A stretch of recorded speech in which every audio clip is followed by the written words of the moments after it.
What's up, everyone? Thanks for tuning in today to this virtual improvisation clinic sponsored by the Southwest Iowa Bandmasters Association. This is part one of a two-part series about how to improve on the improvised solo section of your song, You Dig. My name is Sean Bell, and I'm a professional trombonist and educator based out of Omaha, Nebraska. If you find this content in this lesson today helpful, I would encourage you to check out my YouTube channel. There's lots of video lessons about different components of playing as a jazz musician, some stuff about playing trombone, and just some stuff about being a good musician in general. So if you enjoyed this video, check that out over there and you can find some other great content. In addition to my work as a freelance musician, I am also the lead teaching artist for a program with the organization Omaha Performing Arts called the Jazz Academy. This program offers in-school clinics, an honors ensemble for middle school students, and a series of music educator workshops throughout the year about how to teach jazz to our students. Now, all these opportunities are free for the students and directors who choose to attend them. So if you're interested in this, please visit us at o-pa.org and navigate to the Learn tab. You'll find some information there about the Jazz Academy. If you're viewing this on YouTube, I will include that link down in the description of this video. But there's a lot of great opportunities there for students across the region, and I hope you'll take advantage of those.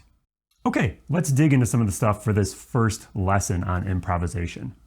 Now, your song You Dig is an F blues, a 12-bar blues. It does have a few chord changes that are maybe slightly different than you're used to in a blues. We'll talk about those a little bit later in the lesson, but for the most part, we want to think this is a blues. Now, any of our approaches that work on any other blues will sound good on this tune as well. Let's start by talking just a little bit about the blues scale. Now, many of you are probably already familiar with the blues scale, and we're not going to delve too deep into this area today, but I do just want to do a little bit of a review for students who may need a refresher here and talk about some other ways to practice this material. This is a really important foundational element, so you want to have some different ways to practice it. Even if you feel like you already know the blues scale, this will help you to apply it better in your solos.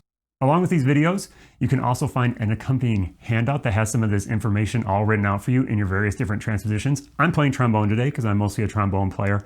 However, the musical examples I'm going to put on the screen, I'm going to put in treble clef in a non-transposed version. So if you're an alto saxophone player, be careful that you're looking at the handout so you can see the stuff in the right transposition for alto saxophone or trumpet or whatever. All right, at the top of your handout, you'll see the blues scale written out.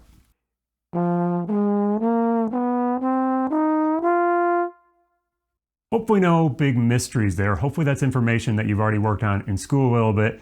Got to put in some practice to make sure you're really confident there. We're going to talk about some other things you can do with that scale, some other ways you can practice it in order to help you use it in your solos a little bit better. The first thing we're going to do with this scale is we are going to break it into some chunks, and that's going to help us create some little patterns that we can play this scale in order to practice it. The first thing we're going to do is we're going to break this into a 3-note grouping. So we're going to play the first 3 notes of the scale. Then we're going to start on the second note of the scale and play the next 3 notes. The third note of the scale, play the next 3 notes, and this is going to create a nice pattern. Now, the example I chose on your handout, I did put it into a little bit of a rhythm that's going to feel a little more swinging, but you could do this in a wide variety of rhythms. So it sounds a little bit like this.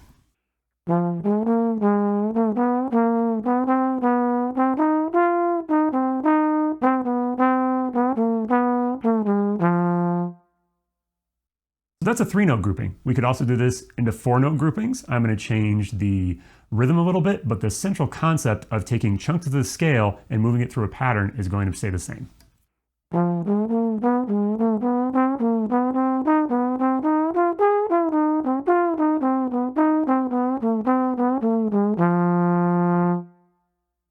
These are 2 simple ways that we can vary our blues scale practice, but really help us get more acquainted with the scale and also give us some sort of built-in ideas that we can use when we go to play an actual solo that we can lean on in order to help us create our ideas. All right, the second thing I want to talk about with the blues scale is building our blues vocabulary. Now, what do I mean when I say vocabulary when we're talking about improvisation? Many musicians equate improvisation to a very similar skill as learning a language or speaking a language. And when we learn a language, we don't just learn the grammar or learn it out of a book. We ideally learn by listening to native speakers speak it. This is the only way for us to really learn a new language. Or even when you were first learning your primary language, this is probably the biggest way you learned, is you listened to the speakers around you and you just kind of sucked up that language like a sponge. We want to do the same thing as improvisers. This comes from listening to great musicians, trying to learn what they did and try to fit it into our own playing, and then eventually we can kind of create new things based on that foundation. So back to our vocabulary. Vocabulary refers to short phrases or ideas, some people might call them licks, that we are going to practice on our instrument so we get them under our fingers. The same way you would learn to say, "Hi, my name is Sean. Where's the bathroom?" in a new language, because you know that might be something important you might need to ask somebody. Let's look at a few examples of what these will look like in context of a blues idea. If you look on your handout, this is blues vocabulary number 1.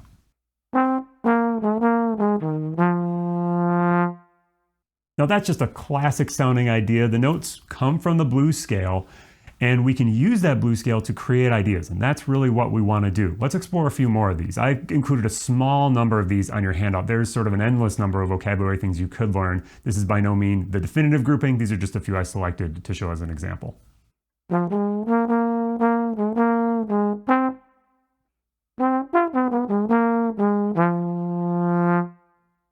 Cool, so there's 3 examples of some vocabulary, just like our scales that we want to practice so we know them, bam, just down cold. We want to do the same thing with our vocabulary. So that way at any time we have those at our ready disposal, and in a solo, hopefully we hear that idea and we know exactly how to execute it. Let's talk about one practice approach of how we might want to use this vocabulary. We're going to set up a sort of call and response structure in our blues form in order to utilize this as a practice technique. Now we know that the blues is a 12-measure song form, so that's going to break down into 3 4-bar phrases. So we have 3 phrases, each one of them 4 bars, and for this practice technique, we're going to take one of our pieces of vocabulary that is roughly 2 measures long, and we are going to play that at the beginning of each one of those phrases. So that is going to be predetermined, and so we're going to know when we get to the beginning of each phrase, we know exactly what we're going to play. And then when we get to the second half, we're going to improvise. Now, I would encourage you to maybe stick with the blues scale to just kind of keep this nice and neat. However, you can use any improvisational kind of technique or area you're trying to work on in this fashion. So let's check out what this would sound like. I'm going to use the play along that's included with your song you dig. There's a couple of different tempos. I chose the one that's at 120 beats per minute. That's just a nice kind of middle ground that'll be easy to practice some of this with. Okay, so here's call and response approach using our blues vocabulary with the play along.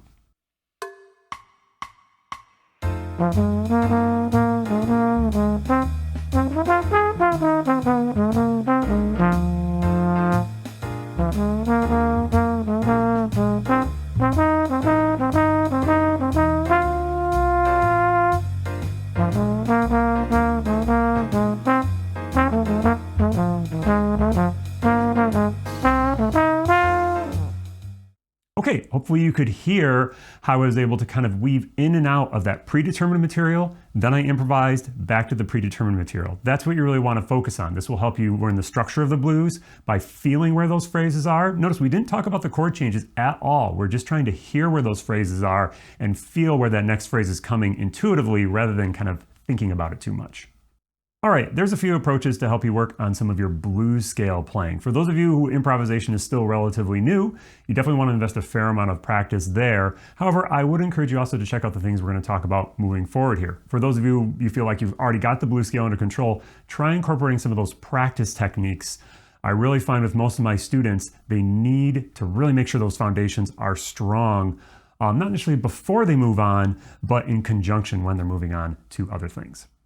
Okay, the second thing we're going to talk about in part 1 of these online clinics is arpeggios and how we use arpeggios in order to become better improvisers. In this lesson today, we're mostly going to talk about some foundational things with arpeggios. In part 2, we'll spend a good amount of time learning how we make these arpeggios into something that actually sounds a little more musical. A lot of stuff we play today is going to feel very exercise-based, and it is because we're laying some foundation with this music theory information. So let's check it out. If arpeggios are new to you, you're going to want to start with the very foundation, and that is learning our triads. For us, we're mostly going to concern ourselves with 2 triads. We have a major triad and a minor triad. When we talk about a triad, it is a 3-note chord, and it is going to be based on the first note of a scale, the 3rd note of the scale, and the 5th note of the scale. So for example, our song starts in F, and it has an F7 chord. We're just going to worry about the triad component of that, which is a major triad. So we're going to think, I'm an F, so I'm going to think my first note of the scale is an F. My 3rd note of my F scale is an A, and my 5th note is a C. Now, if you're playing trumpet or alto saxophone or tenor, you're going to have to do the transposition. So really make sure you check out that handout so you can get all that information accurately. All right, so this major triad sounds like this. So So if I want to go to a minor triad, I'm simply going to lower the third down a half step. In this case, I'm adding a flat, but sometimes you're going from a sharp to a natural, or you could go from a flat to a double flat, depending on what key you were in. Cool, so that's got to be our starting place. If we don't know those triads, we're going to have a hard time building the other types of chords.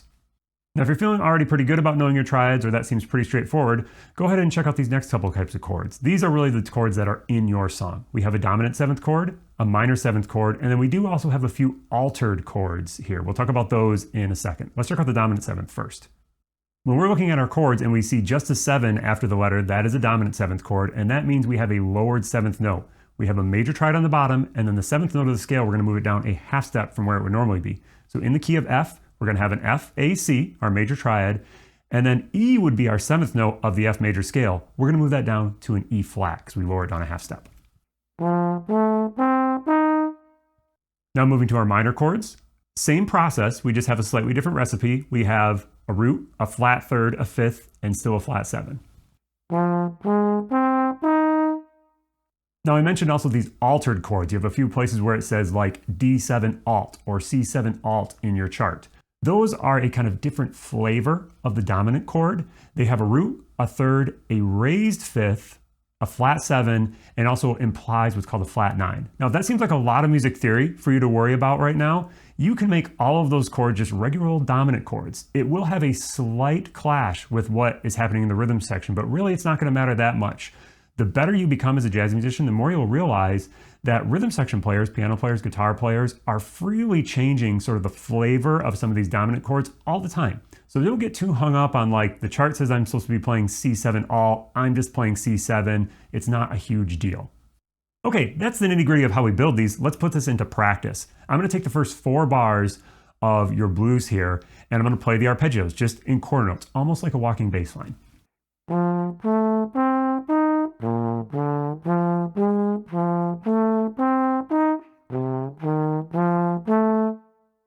So check out what I did when I got to the 4th bar there. You can see there are actually 2 chords in that bar. So in order to accommodate that, I just played 2 notes from each chord, the root and the third.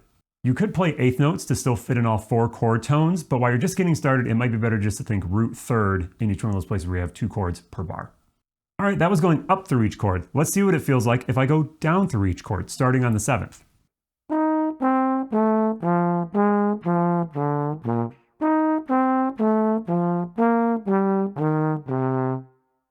Now again there I did the same procedure in the 4th measure. So this really feels like an exercise, and it is. Very rarely would we work like this as a soloist where we're just playing a string of quarter notes like this. Even if we were a bass player, that's probably not a very good walking bass line because it has a lot of jumps in it, not very smooth. However, doing this through your entire blues form is really, really important to know that you can spell those chords very, very quickly. We have definitely more chords than just these first handful in this tune, and so we've got to be able to do that confidently. All right, the final thing I want to talk about in part 1 is one variation on these chords, and that is moving them into what are called inversions. So far we've been playing in what's called root position, where our root of the chord is always on the bottom. However, that's not how they always appear. So check out the example you have in your handout there. You'll see I have a root position chord, and my first note is in red. That is the root. To make an inverted chord, what I want to do is I want to start on one of the other notes in the chord. So what I'm going to do is that F, I'm going to shift it up to the top, and then my A is going to be the new bottom note. Or in your different transpositions, just be careful to check that out. This creates what's called a first inversion chord, where my third is actually on the bottom. Now this is important because when we're actually playing these and wanting to make them sound like melodies, we're always going to be sort of changing how we address these chords. We don't always want to go to the root. That's going to lead to a not very melodic line. To practice this in the same way that we just did, we're going to take all quarter notes and we're going to start on all of the thirds of the chord. So every chord is going to be a first inversion chord.